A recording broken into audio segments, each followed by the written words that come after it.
Good morning বন্ধুরা। এই দেখো আজকে আমি বানাবো মুগ পটল। এই যে পটলগুলো আমি কেটে রেখেছি, আর এই যে দেখো জিরা আর তেজপাতা আমি সোমবার দিয়ে দিয়েছি। হ্যাঁ, দেওয়ার পরে এখন আমি এই আলু আর পটলটা দিয়ে দেবো।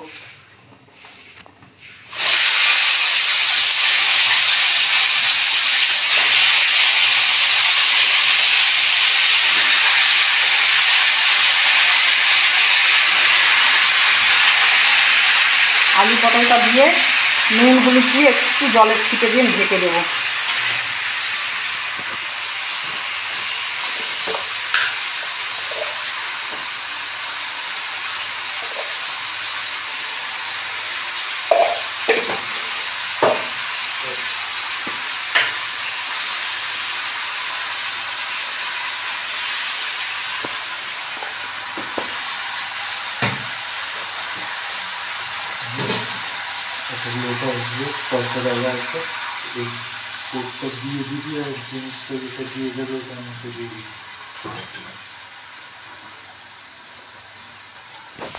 এই দেখো এখন নুন হলুদ দিয়ে পটলটাকে ভালো করে সাঁতলে নেব।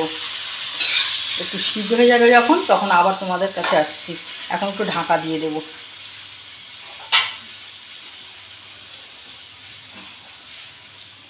এই যে সিদ্ধ হয়ে যাওয়ার পরে আবার আসছি।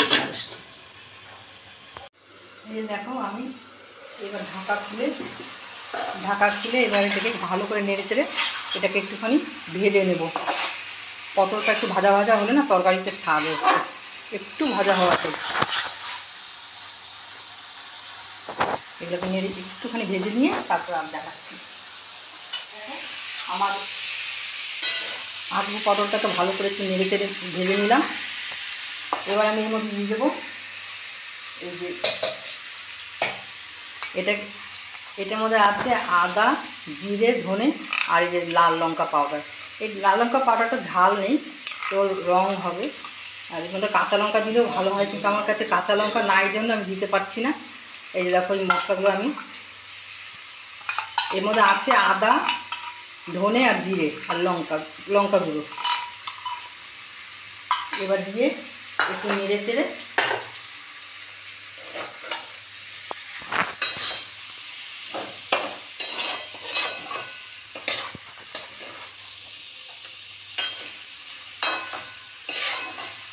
এটাকে নেড়ে চেড়ে নেব। নেওয়ার পরে দেখতে পাচ্ছ এই যে আমি মুগ ডালটাকে খুব একটা সিদ্ধ করে নিয়ে যে শক্ত আছে এখন, একেবারে মানে 100% সিদ্ধ হবে না, ধরো যে 80% সিদ্ধ করে নিয়েছি। নিয়ে এবার আমি এটাকেও এর সাথে কষিয়ে নেব।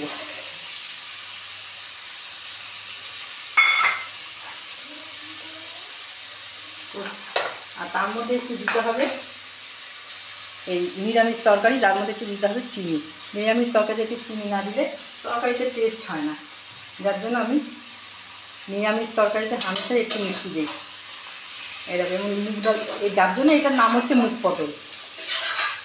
এবার এই সাথে আমি মুগের ডালটাকেও এর মধ্যেই আমি কষিয়ে নেব এই মশলার সাথে।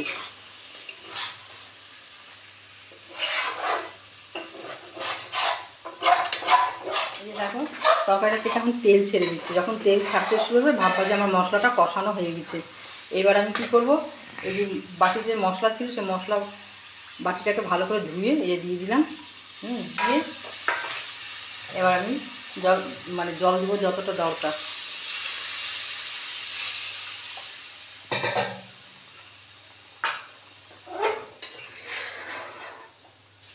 এই তরকারিটা তুমি ভাত দিয়ে, লুচি, পরোটা দিয়ে, যেটা দিয়ে খাও না কেন খেতে খুব ভালো লাগে।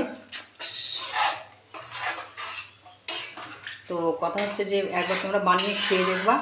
হ্যাঁ, এটা হচ্ছে আমার রেসিপি, আমি নিজে এটাকে ট্রাই করেছি। তো ট্রাই করে দেখি যে রান্নাটা খুব ভালো লেগেছে। এটার মধ্যে এমন দেখে মনে হচ্ছে রিচ, কিন্তু এটা রিচ না, কেন এর মধ্যে আমি কোনো মশলা এমন কিছু দেইনি। একটু জিরে আর ধনে আর আদা বাটা, এর মধ্যে রসুন, পেঁয়াজ এসব কিছু নাই। এই নিরামিষ তরকারি। লাস্টে নামাবার সময় এবং একটু দেবো ঘি। লাস্ট ফিনিশিংয়ে দিয়ে দিলাম ঘি। আর ঘিটা দিলাম, কিন্তু গরম মশলা দেবো না। ঘি দিলে গরম মশলা দেবো না, গরম মশলা দিলে ঘি দেবো না, কারণ দুটো জিনিসই দিয়ে দিলে না মানে রেসিপিটা অনেক ইয়ে হয়ে যায়, রিচ হয়ে যায়। আর আমার রিচ তরকারি একটু ভালো লাগে না, যার জন্য ঘি দিলে গরম মশলা দিই না, গরম মশলা দিলে ঘি দেই না। এই দেখো এখন আমার এটাকে নামিয়ে নেই, তরকারিটা রেডি, আমি ঘি দিয়ে দিয়েছি, তোমরা একবার হলেও খেয়ে দেখো। আমার রান্না কমপ্লিট। মুগ পটল, এটাকে নাম দেওয়া হয়েছে মুগ পটল। আমার রান্নাটা কমপ্লিট। দেখো রঙটা কি দারুণ হয়েছে না, যার জন্যই লোকে বলে দর্শনধারী। আগে হচ্ছে দর্শনধারী, তারপরে গুণ বিচারী, কিন্তু এটার মধ্যে দুটোই আছে, দর্শনও ভালো গুণও ভালো। একবার হলেও খেয়ে দেখে আমাকে কমেন্ট করে জানাবা যে কেমন হলো রান্নাটা। মাম একটা গান শুনিয়ে দাও। नाम गुम जाएगा, चेहरा ये बदल जाएगा, मेरी आबादी पहचान है, घर याद रहे। তোমাদের আমার দিদার গান কীরকম লাগলো নিশ্চয়ই কমেন্ট করে বলবা। আর আমাদের এই মুগ পটলের রেসিপিটা তোমার যদি একটুখানিও ভালো লেগে থাকে তাহলে লাইক সাবস্ক্রাইব করে আমাদের পাশে থাকবা। আর যেতেই কোনো নতুন ভিডিও বানানো হবে সবথেকে আগে নোটিফিকেশন তোমাদের কাছে চলে যাবে। আমার অনুরোধ থাকলো একবার হলে বানিয়ে খেয়ে দেখো, লুচি পরোটা ভাত যেটা দিয়েই খাবার সেটার মধ্যে এই তরকারিটা ফিট বসবে। কমেন্ট করে বলবা হ্যাঁ কীরকম লাগলো।